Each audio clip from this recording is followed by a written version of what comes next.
Futás, futás, 1-2! Futás! Futás, hajrá! Azokat nézze meg, milyen bénák, nem hiszem el. Nem pofázik, nem mosál, fut tovább!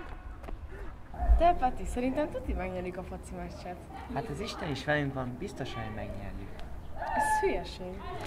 Várjál, te azt mondod, hogy ha hiszünk Istenben, akkor a győztes oldalon állunk? Igen. Hát ez király, akkor találkozzunk vasárnap a templomban, Jó. oké?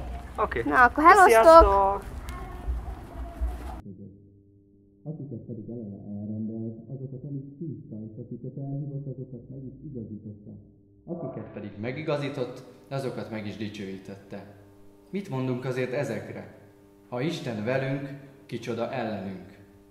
Aki az ő tulajdon fiának nem kedvezett, Jaj, de jó, hogy itt vagytok. Sziasztok! Hogy vagytok? Hogy megy a felkészülés a bajnokságra? Jó, hát mi vagyunk a legjobb csapat. Na, hát akkor van esély a győzelemre is? Persze, hogy van, hát úgy fogjuk megnyerni, hát ha Isten velünk ki ellenünk. Hát, ha az Isten úgy akarja, akkor az, hogy győzelmet. Hát persze, hogy De akarja, nem menjünk ki. feltétlenül.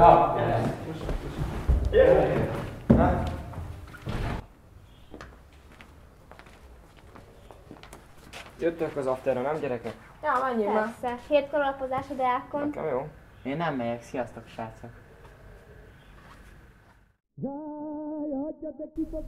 Ó, na jó, nekem mennem kell.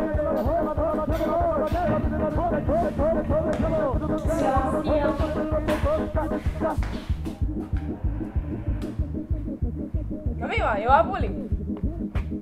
Ha Isten velünk, ki lehet ellenünk.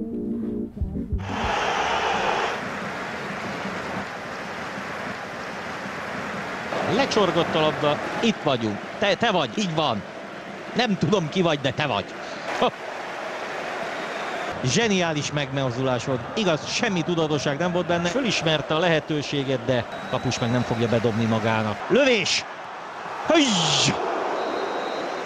Mekkorát védett ez a kapus. Nem észtjük magunkat ezen a helyzeten. Szabálytalanság! Milyen szabálytalanságról beszél? Mi bajod van? Itt. Hát nem volt ez olyan brutális megmozdulás.